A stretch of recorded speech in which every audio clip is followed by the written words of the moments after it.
O Desconectados começou, né?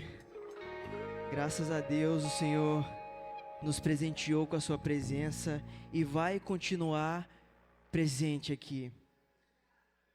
Vamos continuar nesse espírito, nessa intenção que o Senhor vai continuar fazendo grandes coisas no nosso meio nessa noite. Eu saúdo a igreja com a paz do Senhor. Boa noite a todos. É uma grande alegria estar aqui nessa noite. Nem nos meus pensamentos mais distantes eu imaginaria que o Senhor iria me conceder a oportunidade de estar ministrando no Desconectados desse ano. Mas o Senhor, Ele sabe de tudo. O Senhor é perfeito e Ele encaixa tudo. Nós estamos diante de um cenário muito bacana e se encaixa um pouco com tudo que o Senhor tem falado para a gente, né? Ele é perfeito em tudo que faz. Há um tempo, o Senhor ele tem ministrado algumas coisas no meu coração e eu quero compartilhar isso com vocês nessa noite. A gente vai discorrer um pouco em algumas passagens, mas quero iniciar com o Salmo 139, que diz assim: Ó Senhor Deus, Tu me examinas e me conheces. Sabes tudo o que eu faço e de longe conheces todos os meus pensamentos.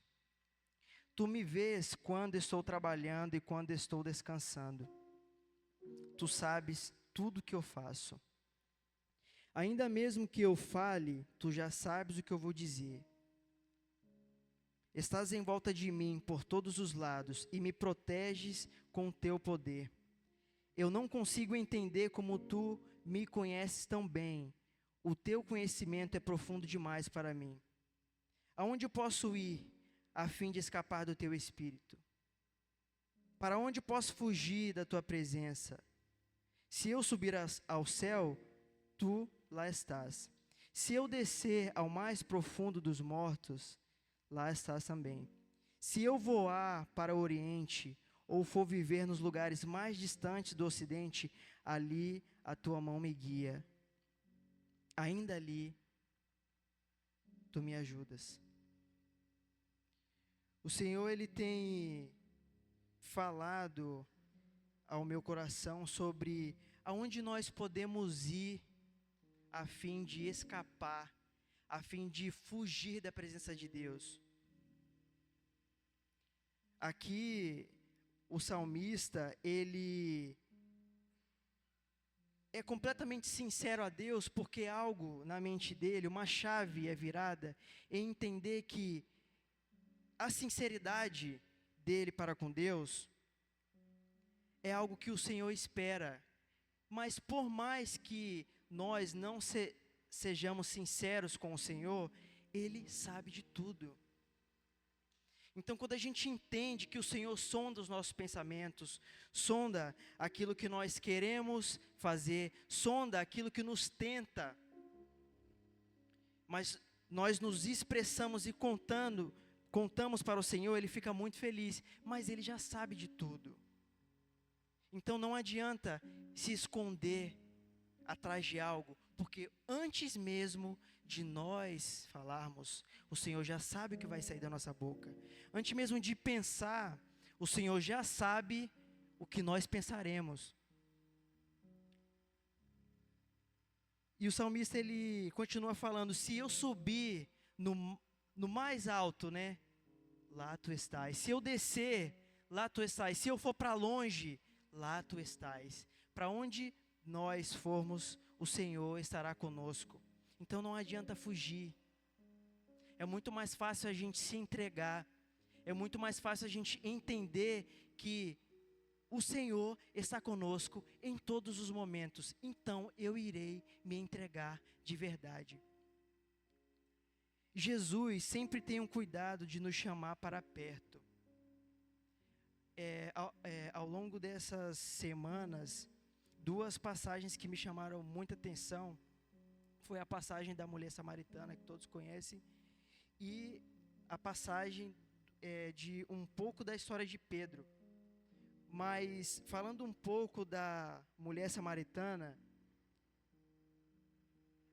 o Senhor faz questão de nos chamar. É essa frase que eu quero que vocês fiquem na mente.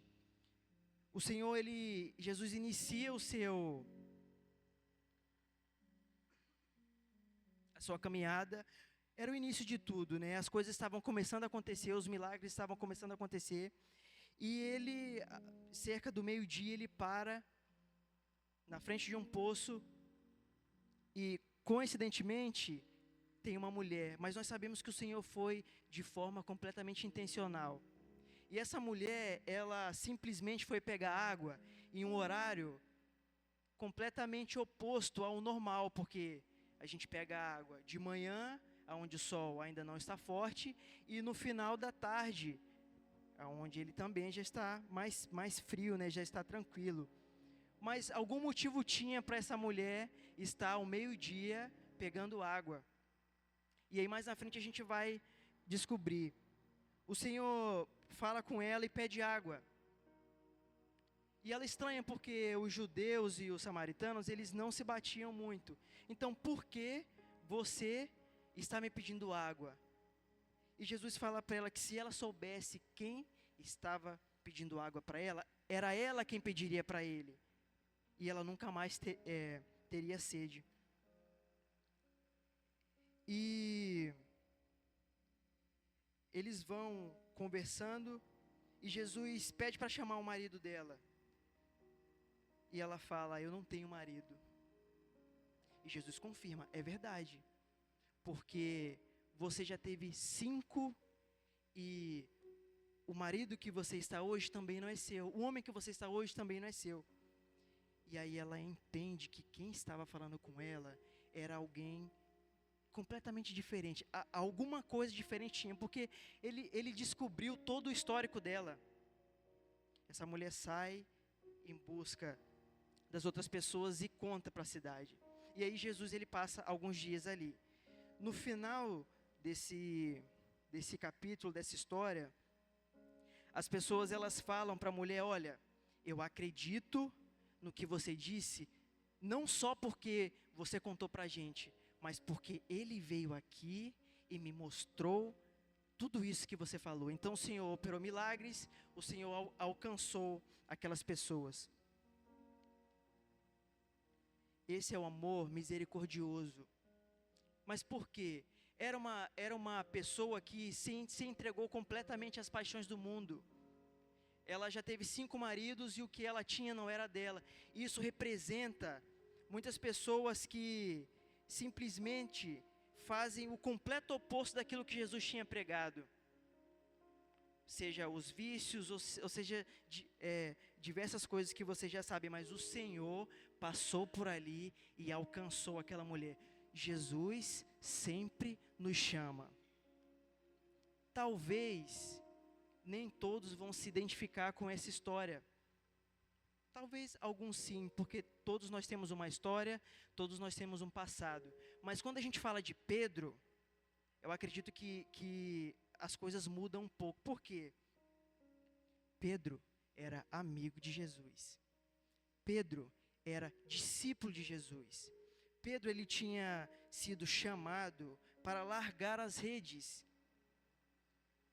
e para ser pescador de homens. Então o Senhor, ele fez questão de chamar a Pedro. Mano, se você puder aumentar só um pouquinho o teclado aqui no fundo para mim, no retorno. Jesus, ele fez questão de chamar a Pedro. E Pedro andava com o Senhor em todos os momentos. Mas aí, as coisas acontecem, Jesus faz diversos milagres, incomoda todo mundo. E ele é crucificado. E em um certo momento que o Senhor mais precisava de Pedro, talvez até como algo moral, Pedro simplesmente não estava lá. Então, todo o caminho da crucificação acontecia e as pessoas estavam na rua e perguntavam, mas você não era o homem que andava com ele? Você não era aquele rapaz, um dos 12, que andava. Não. Pedro dizia que não era essa pessoa.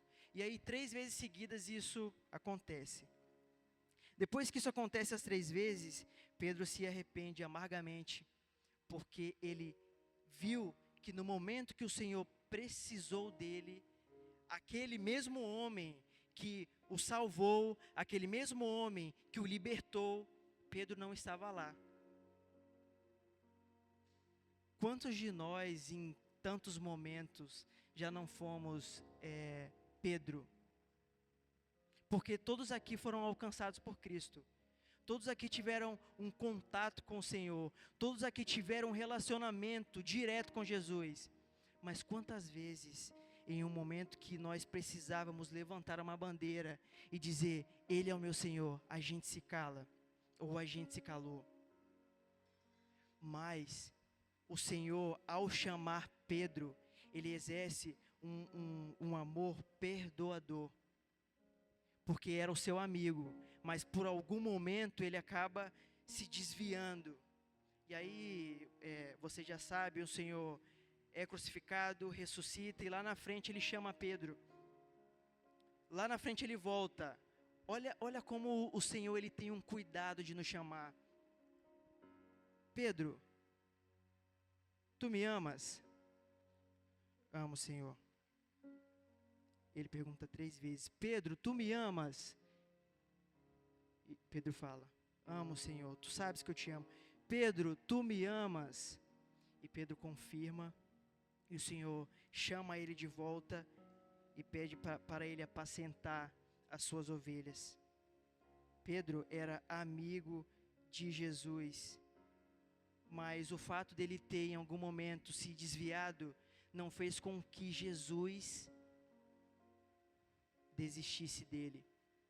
A primeira passagem que eu li aqui com vocês me trouxe algo sobre o que o Senhor representa, o que o Senhor realmente representa para nós e o que nós estamos representando para Deus, porque isso é muito importante. Existe uma reciprocidade nessa relação.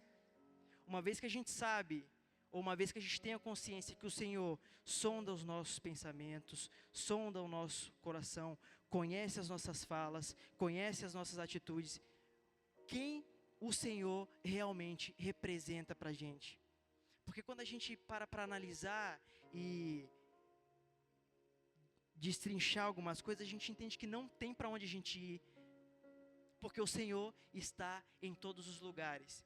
Então é muito mais fácil a gente estar de verdade nos lugares. É muito mais fácil, em vez de 10%, 100%. Porque o Senhor já nos sonda, o Senhor já sabe. E aí tem um ponto muito importante, que é uma outra área que eu quero tratar com vocês, é que vocês tenham noção do milagre e do presente, do que é estar aqui hoje. Porque isso é um presente muito grande. Cada um tem um testemunho. Cada um poderia estar em um local completamente diferente se o Senhor não tivesse alcançado. Talvez muitos nem aqui estariam. Mas o Senhor, com todo cuidado que Ele teve com a mulher samaritana, Ele teve com você. Com todo o cuidado que Ele teve com Pedro, para você que sempre esteve aqui, Ele teve com você. Porque muitas vezes a gente acaba se desviando estando dentro da igreja. Mas o Senhor, Ele volta, Ele foi morto, Ele ressuscita, e Ele lembra, tem um filho lá, que ele deu um deslize, mas eu vou resgatar ele de novo. Vocês têm a noção do presente que é estar aqui hoje? Porque se eu for contar um pouco do meu testemunho, eu posso dizer para vocês que aos 4 anos de idade, eu fui desenganada por 3 médicos e eles falaram, se ele chegar aos 18 ou aos 21, ele não trabalha, ele não anda, ele não estuda, ele não produz. E aí, a gente vai fazer algo com você, mãe. A gente vai cadastrar ele pelo governo para que ele receba uma ajuda de custo durante os 18, durante os 21 e se permanecer durante toda a vida. Invalidez. Para quem tem alguma dúvida, pode perguntar para minha mãe ali. Até alguns anos atrás ela tinha os laudos.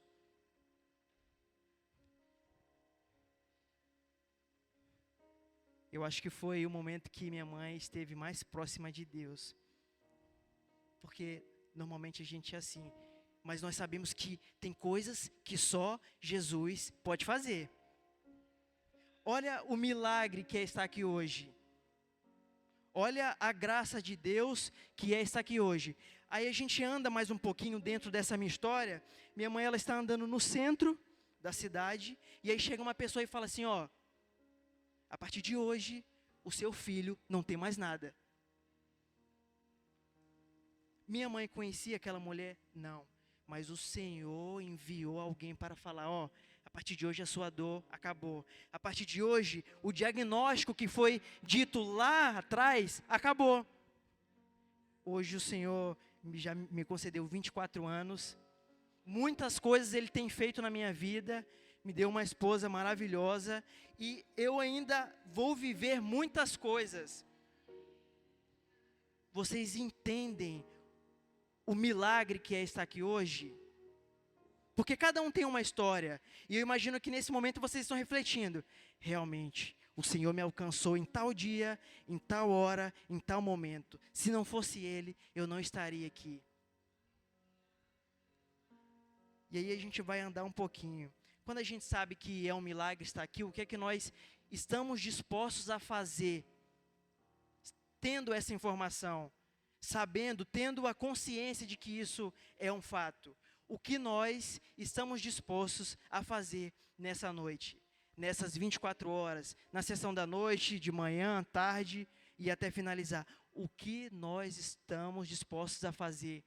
Sabendo que é um presente imerecido estar aqui hoje. Quantas pessoas que nós conhecemos que estão acamadas, que estão presas, que não conseguem se desvencilhar de tantas coisas na vida? Quantas pessoas?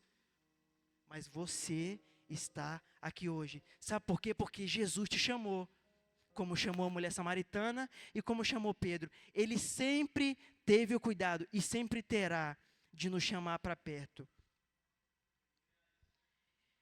Uma outra passagem que ela é muito importante e que vai de encontro àquilo que o Vitor falou, o Vitor ministrou e a Bia também, é a passagem de Ezequiel. Essa passagem de Ezequiel, Ezequiel ele está em um momento de cativeiro, ele está na Babilônia. E aí as coisas não estão legais, novamente por conta do pecado do povo.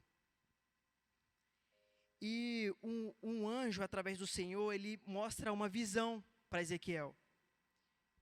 Uma visão da reconstrução do templo.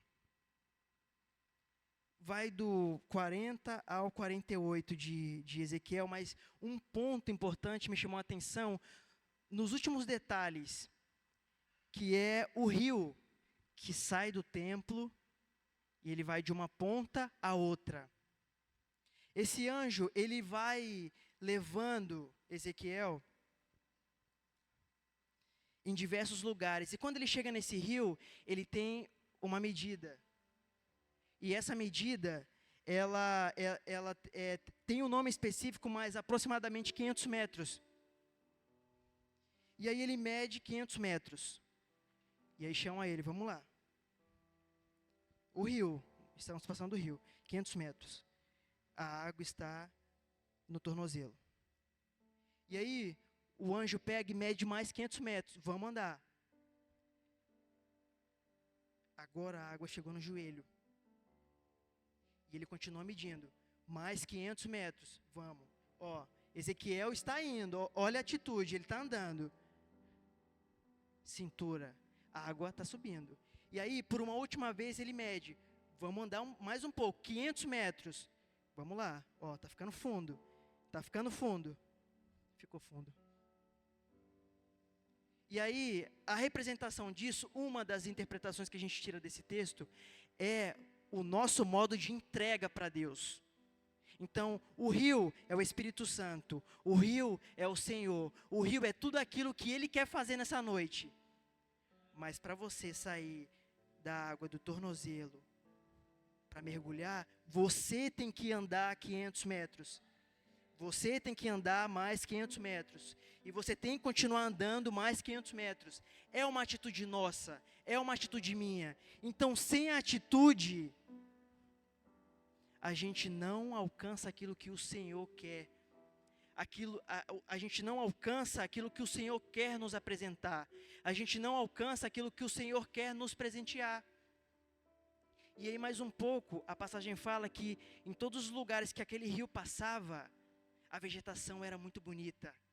Existiam animais, existiam muitas coisas. Em todos os lugares que o rio passava. E aí Ezequiel pega, anda e mergulha no rio. E aí uma vez que você mergulha, para quem nada sabe, uma vez que você mergulha, o controle ele passa. Principalmente quando você mergulha em um local de correnteza, em um local de onda. A gente se dá conta do quanto nós não somos nada. A gente se dá conta do quanto nós não temos controle de nada. Mas enquanto nós estamos aqui com a água nos pés, o que acontecer, eu volto.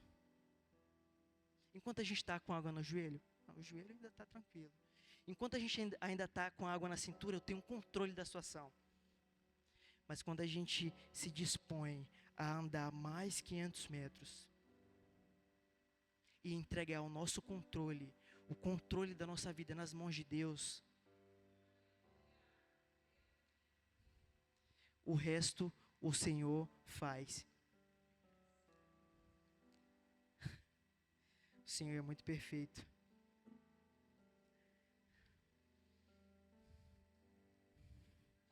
Em Filipenses 3:7, Paulo fala uma coisa: no passado, todas essas coisas valiam muito para mim, mas agora, por causa de Cristo, considero que não tem valor nenhum.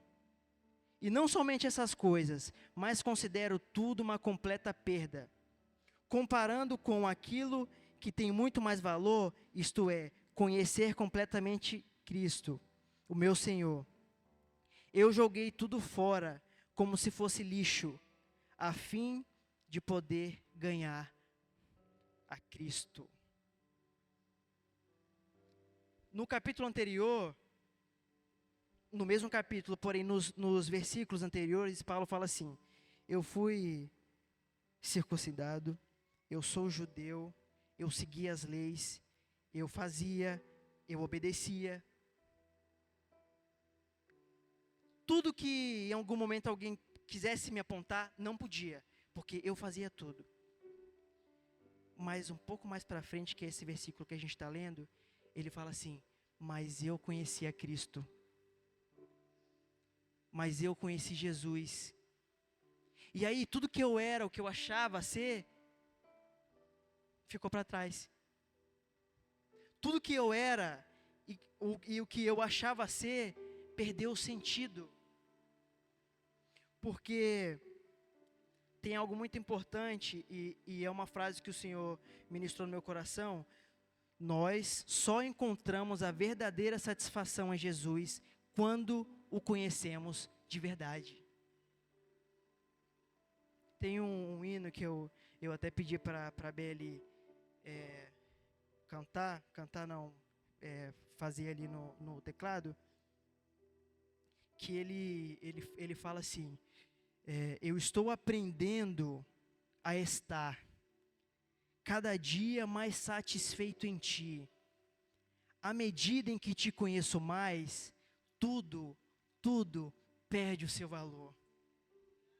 E aí ele continua: qual a beleza que existe em Ti, que eu ainda não vi? Jesus, qual a beleza que existe em Ti, que eu ainda não vi? Se nós tivermos essa curiosidade nessa noite, nessas 24 horas, até acabar, nós seremos presenteados com o melhor que tem de Deus. Porque nós só encontramos satisfação em Jesus quando nós o conhecemos de verdade. As coisas se tornam prazerosas quando a gente conhece a Jesus de verdade. A melhor coisa na vida é você saber que o Senhor está no controle da nossa vida, em que você está conectado a Cristo, e tudo que acontece, por mais que seja bom ou que seja ruim, você fica tranquilo, porque você sabe que o Senhor está no controle de tudo.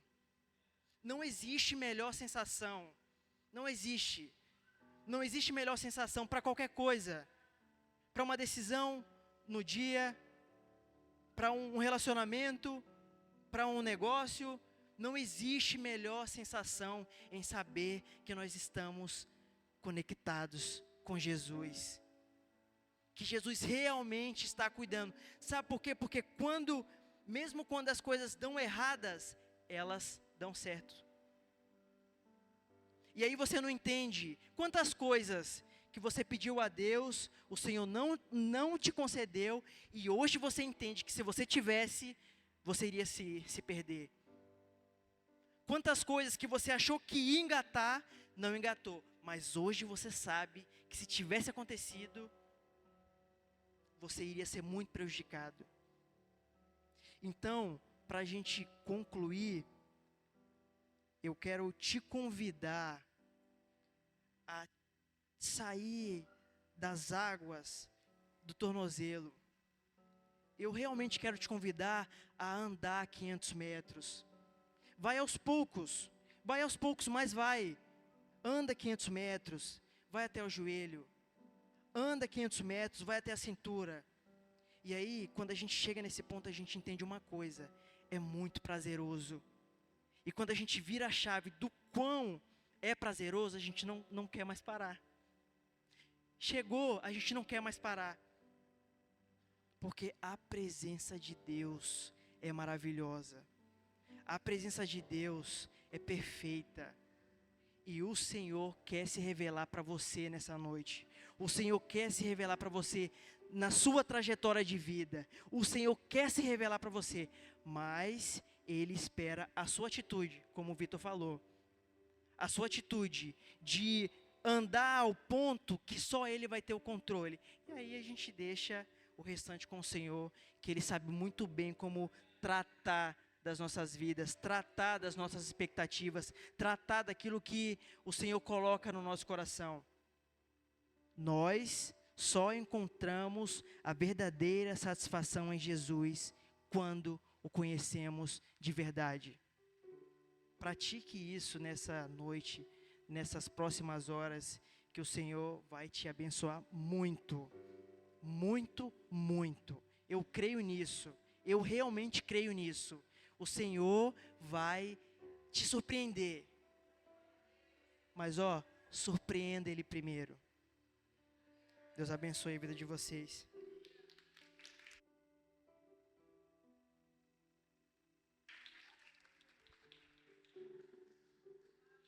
Aleluias. Vamos colocar de pé um pouquinho.